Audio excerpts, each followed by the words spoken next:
On the line right now is our second guest is David Lang. He's the composer of the new film Youth, which is now in theaters and actually doing quite well. And tell Migowski, before you talk to him, you'll probably talk to him a little bit about it in a second.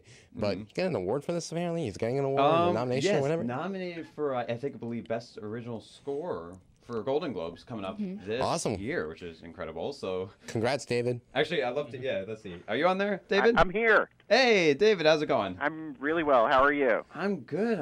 Yeah. Actually, you know what? Let's just lead in with that because we were just talking about how's it feel to have a Golden Globe nomination? Congratulations. It's completely unlooked for and very amazing. So it's actually for Best Original Song. Okay. So is the category. That's incredible. Which song was it? Well, the interesting thing about the movie is that the character, the main character, is a composer played by Michael Caine, and the entire movie they talk about this song that he wrote when he was very young, and they talk about it. You hear little bits of it. People practice it. Musicians, hint around it. You never know if you're going to get to hear it, and at the end of the movie, you finally get to hear this, beautiful, incredibly moving song. So that's the song that's at the core of this movie, called Simple Song Number 3. Simple Song Number 3. That's a nice title for a nomination. That's really sweet. It's pretty funny. Now, actually, and thank you for joining us, by the way. Which is really it's a pleasure to have you on. So just I guess getting more into the movie itself. So this might be relatable just from a composer standpoint. That the fact that the main character, Michael Caine, he's playing a retired orchestra conductor. As you were composing for the score of this, did you have your own kind of connection to, you yourself being a composer and how he was trying to fit through? Obviously, he was a lot older than you are at the moment, right? But did you have that connection in a sort of way? Yeah, I really wanted to identify with that character and I wanted him to be believable.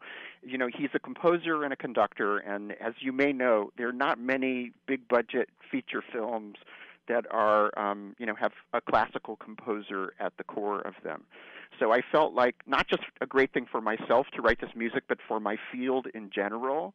I thought it was a really amazing thing, and I wanted us to look as accurate and good and interesting as we could possibly look. So I tried to use the music to, make it look like we're, reasonable people who do interesting things. That's really cool. Actually, speaking about the music in general, I sometimes I see critics putting some stuff up on online about this, or just the idea from what we view it as. It's kind of like being immersed in a dream. There's a lot of sensory, all the senses of cinematic. Oh, excuse me, my throat's a little weird. But there's just a bunch of senses that are going on inside the film. So I guess musically, did trying to touch on that, were there different orchestra cues you were trying to specifically look for? Yeah, well, also one of the other interesting things is that because there's so much music in this character, I had to write all the music before the script was done. So I actually wrote this music a long time ago, and then the script got finished around the music that I wrote, which is completely unusual in terms of the way music is normally used in a film, as I'm sure you know.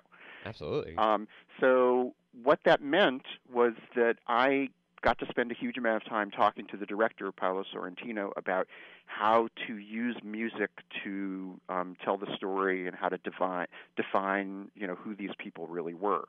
And what we decided was that there's lots of music in this movie. There's, a David Byrne song and Sun Kill Moon and the retro sets. I mean, there's lots of different kinds of music, and there are alpine horns and folk music. And but whenever we hear classical music, whenever we hear something which is related to this character, it's the inner emotional life of, kind of what's going on in that character's head.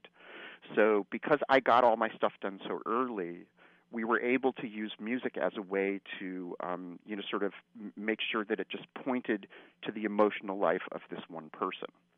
It was a really beautiful way to, try to make the music tell a kind of subtler point of the story than just sort of, now everything's exciting, so let's, make your pulse race a little more.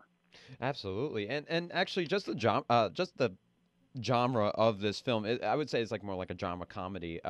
Is this like one of the first times you've been working on this specific genre of film? I mean, this is also one of your first features, which Yeah, is I've great never too. really done anything this big before. I mean, my first thing I did in film was I did the arrangements for the Kronos Quartet for Requiem for a Dream, which Right. which is not a genre comedy.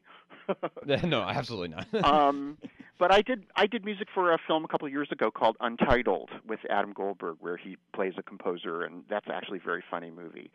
And so the comedy part is interesting about this film, but I think the really interesting thing about it for me is that it's not really a comedy, it's not really a drama, it's not really it's really sort of this hazy way of putting these interesting characters together and just sort of watching how they interact. So there's Michael Caine, and Harvey Keitel plays an old film director.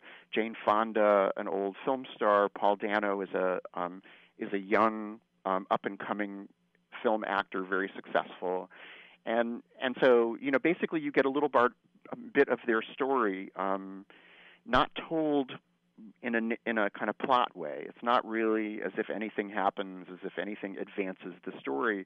You're just in this place where they're all trying to pay attention to themselves and trying to be better people and trying to accomplish something, and you sort of see how they interact and how their stories overlap each other. So there is something kind of surreal about it, and the funny things are very, very funny. Excellent, excellent.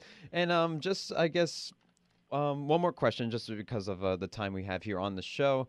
So what is so after working with the director on this, do you see like seeing more feature pieces in the future, or like what's in store coming up for the life of David Lang? I would love to do more of this. Most of the time I just do. I'm completely nerdy. I'm from the classical music world. Nice. I run a music festival in New York called Bang on a Can. We do weird music, right? So that's my niche. Wait, is that like stomp? Kind of like bang on a can? That It sounds like very like it's not actually, oh, but thank you for asking. Everybody asks that. We're it something sounds like completely it. different than that. But basically, there's this little niche that I come from, and so having this opportunity to see this world where millions of people around the world really care, where music really means something on this giant scale and participates in this larger culture, it's very exciting and very seductive. So I would be very happy to do more of these. Wow, very amazing. And I got to check that out myself too. You said it's called Bang on a Can? Yeah, Bang on a Can. I'm gonna look that up later. Yeah, you can check it out. Awesome. Well, David Lang, thank you so much for coming on the show with us and talking about youth. And I hope that good things come for the Golden Globes coming Yeah, up next keep year. your fingers crossed. That would be really exciting. So. Absolutely. We definitely will be here at the screening room. Thank you so much. And thanks so much for having me. Absolutely, no problem. Thank you so much. Okay, bye-bye. Bye bye.